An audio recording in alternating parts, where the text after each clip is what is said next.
Calorie density refers to the number of calories a food provides in relation to its weight. Essentially, it tells you how concentrated the calories are in a given portion of food.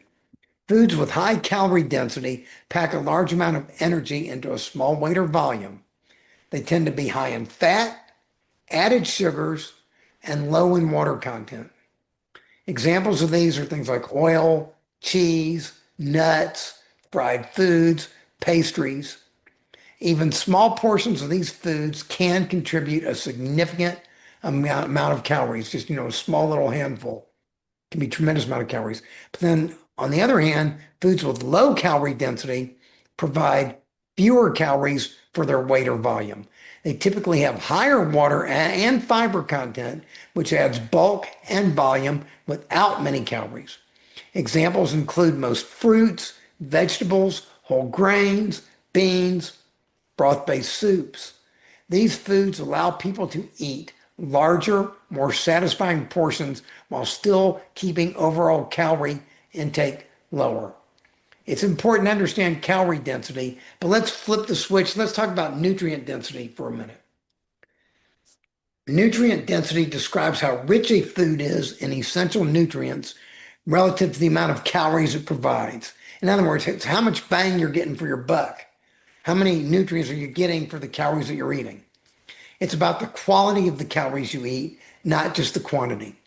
A food that is nutrient dense supplies substantial amounts of vitamins, minerals, fiber, protein, antioxidants, and other beneficial compounds while keeping its calorie content relatively modest. Some high nutrient density foods are things like vegetables, fruits, legumes, whole grains, seeds, lean proteins. For example, spinach or kale gives you a large amount of vitamin A, vitamin C, iron, calcium, and fiber and few calories. I mean, you can eat a big whole thing of spinach and they're going to be hardly any calories. And it will fill you up and it's loaded with nutrients. But then you have low nutrient density foods. They tend to be calorie dense, but nutrient poor. They often have added sugars, things like sodas, they're refined grains, and unhealthy fats. Things like soft drinks, candy, chips, pastries. They'll provide you with energy, but very little of the vitamins, minerals, or other health promoting things that you need. Deb, you want to expand on that for a second? Yeah. So one key thing to know is these nutrient dense and lower in calorie density foods will fill you up and also satiate you. But here's the thing, like if you don't love spinach, don't eat spinach.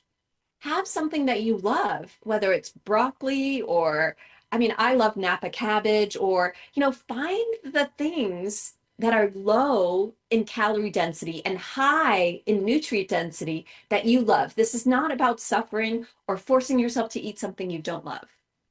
Absolutely. It's all about, we don't believe in, like I said, we don't believe in restricting yourself. We don't believe you should go hungry. We don't think you should eat stuff you don't want to eat. It's all very Right. important. Let's keep moving on. We talk about carbohydrates for a minute. Carbohydrates get a bad name. We're going to talk about why not all carbs are the same. Carbohydrates are the body's main source of energy. You need them. You have to have them in order to be healthy. But their effects on health, weight, and blood sugar can vary dramatically depending on the type of carb, the structure, and the source. Two terms to know are whole carbohydrates and refined carbohydrates. Whole carbohydrates are found in foods like fruits, vegetables, legumes, and whole grains. They come naturally packed with fiber. That's why they're so wonderful. Vitamins, minerals, and phytonutrients. The fiber slows digestion, which keeps you full longer, and it stabilizes your blood sugar. Then you have refined carbohydrates. Those are the bad ones. Things like white bread, pastries, soda, candy, and many processed foods.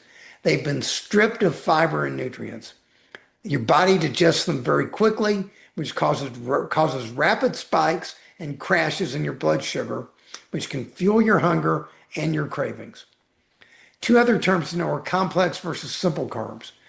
Complex carbs, those are the whole ones again, Things like whole grains, beans, starchy vegetables, they're made of longer chains of sugar molecules. They break down more slowly, which gives you a steady dose of energy as your body's digesting them. Then you have simple carbs, things like table sugar, high fructose corn syrup, many sweets and sodas. They're short change. You digest them very rapidly. They give you a quick hit, and that quick hit is great until you crash after the quick hit wears off. And this can lead to energy spikes and then crashes.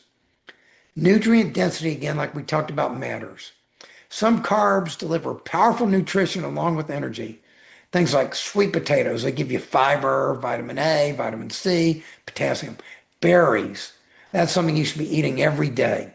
They supply antioxidants and fiber. Carbs with fiber and water are filling. You eat them and then you're not hungry. Carbs without fiber, like candy or white rice, those things are less satisfying and they make you hungry. So you just keep eating and eating and eating. You want anything to say on that, Deb?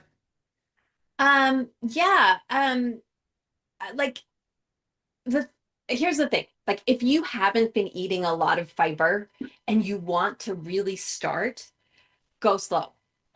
Because the last thing we want to do is stop up your system and put you into pain and constipation, right?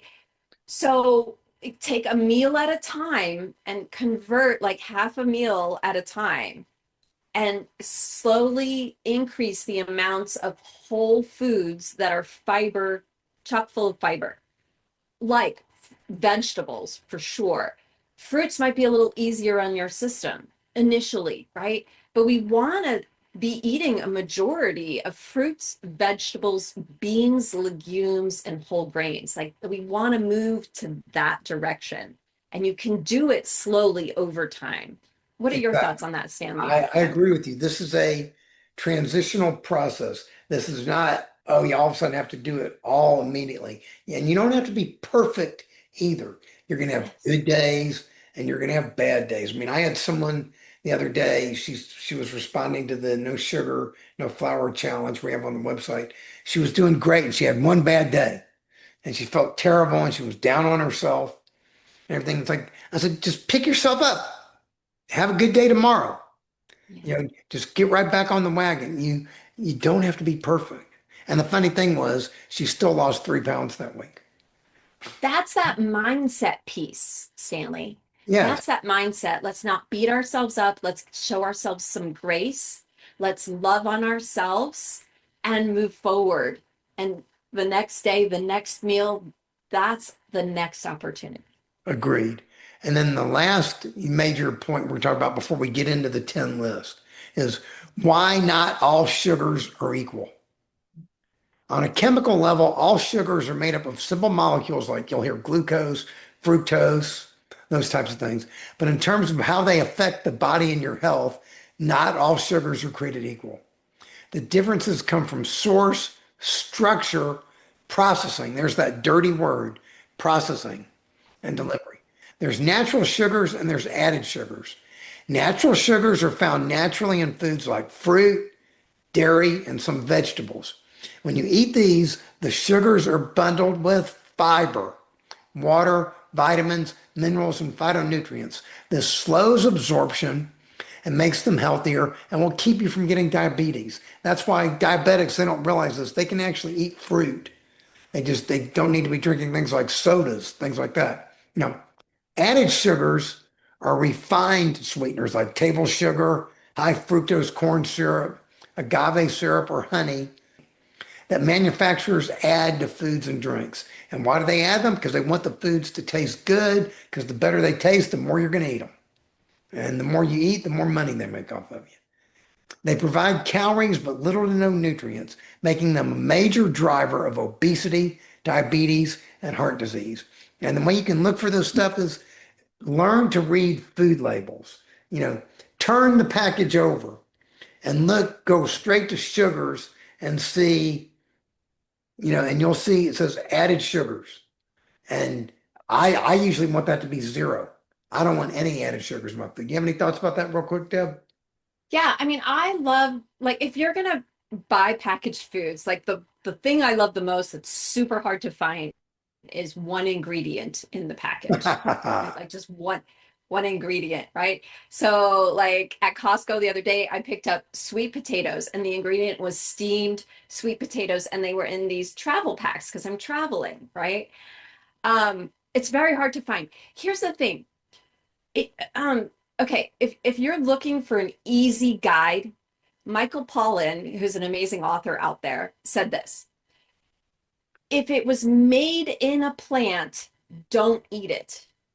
If it is a plant, eat it. Like that's your like the shortest shortcut that I can think of, right? We It's true. want the whole, yeah, we want the whole food.